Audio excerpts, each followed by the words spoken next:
So here it is. The Bengals haven't won a playoff game in 31 years. They're one play away. Can the Raiders pull another one out? 4th and goal. The season comes down to this. It is Carr end zone.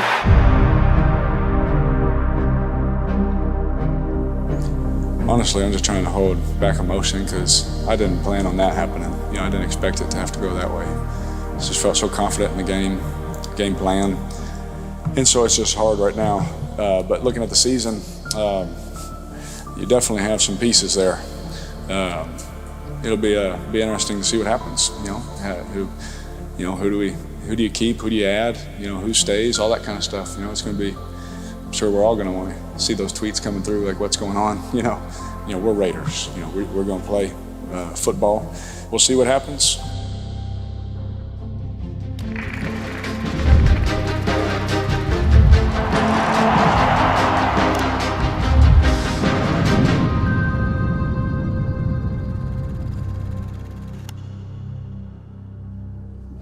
I'll be listening to Good. Good. Yeah. Mark just walked in, guys, so he's Proud of you. okay. Proud of you. Sir. Been a long road. Let's do it. Let's go do it. Yeah. The mission here, Mr. Davis has made it very clear to me. We're going to build a culture that is sustained by high character people that work hard to meet that championship standard in every area. Every task will be measured with the same standard of excellence. We'll be demanding, but never demeaning. We'll be an organization that lives in the details. We want a tough, smart football team that's explosive. The fabric of our culture will be to evaluate and evolve consistently and constantly our processes and our people to make sure that we are always operating at a championship level. And we have one goal. If we're all pulling in the same direction, we can accomplish a lot of great things.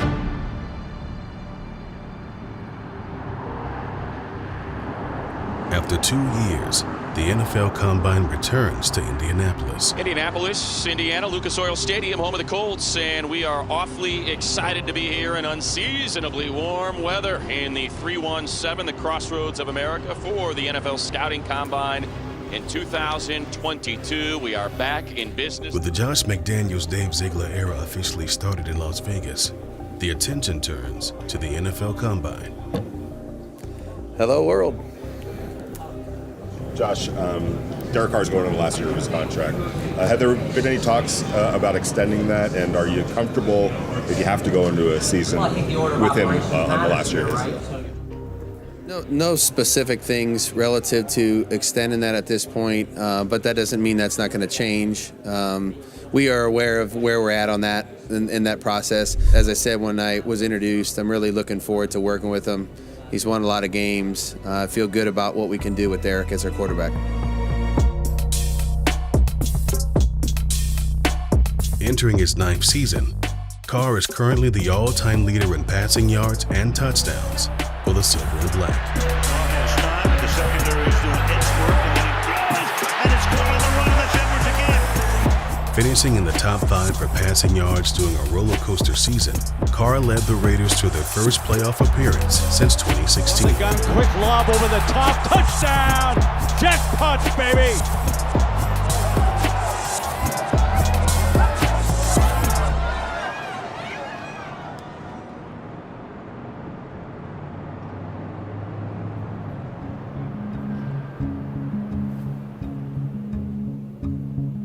Coaches and GMs get their first look at draft prospects in person for the 2022 draft.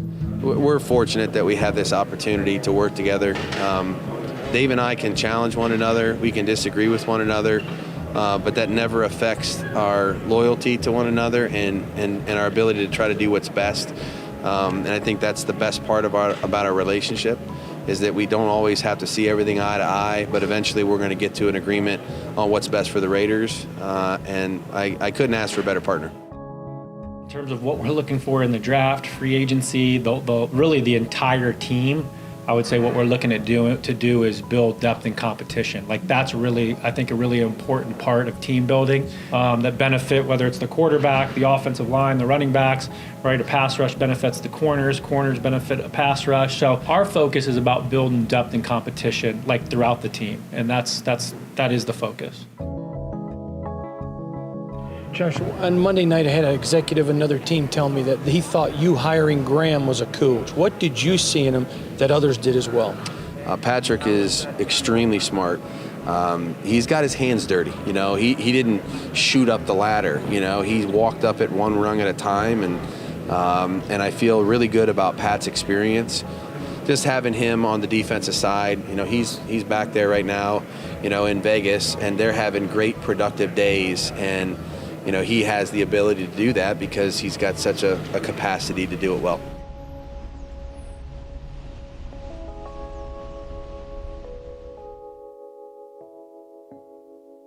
First thing, you know, make sure we get the right people here to work with each other. You know, like, you know, ultimately Josh made the decisions, but like just presenting him with the guys I think that are going to be good for the staff. I think that's a big part of what we do. Like a cohesive group as a staff that's going to work well with the players. I thought that was important. Then once they got here, us getting on the same page, because you got people coming from different systems, different organizations.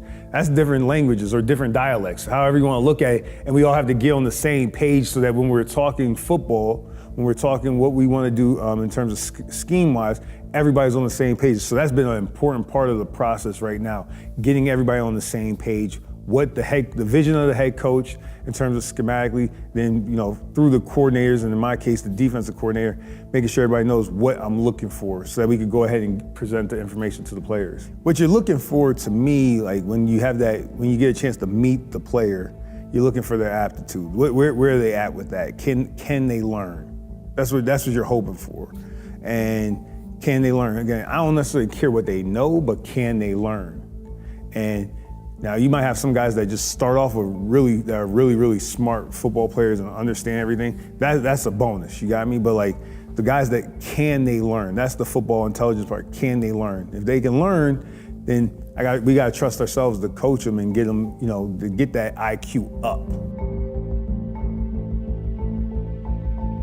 We're teachers. We're teachers. We get paid to teach, and you know, they don't have to have all the answers right away, but if they show that they can learn, that makes our job a lot easier. If you're dealing with someone that can't learn, that's going to struggle to learn in terms of making the split-second decisions they have to make out there on that field in a combative situation, it's going to be really hard.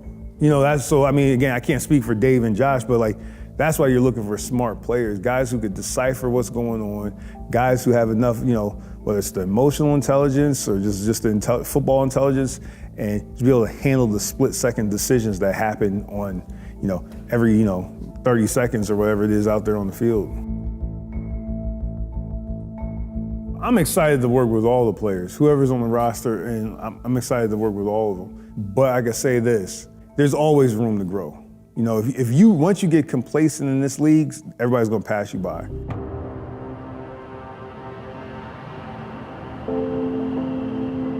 Because when we came in, from a free agency standpoint, you typically would be a lot farther ahead than maybe where we are today. Now we'll get to where we need to be.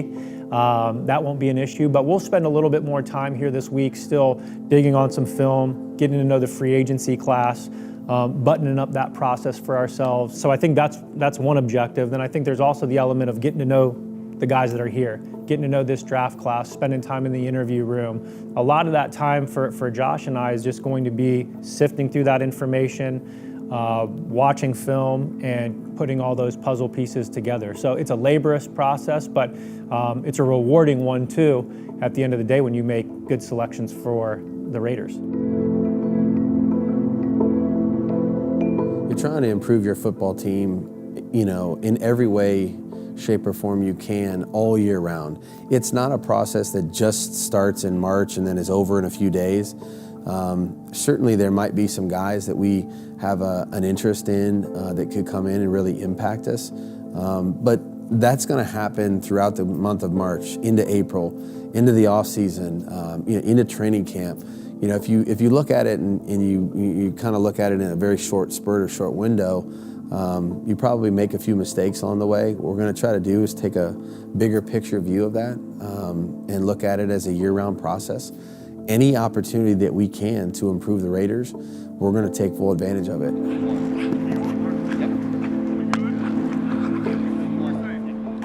We are all constantly evaluated on a day-to-day basis.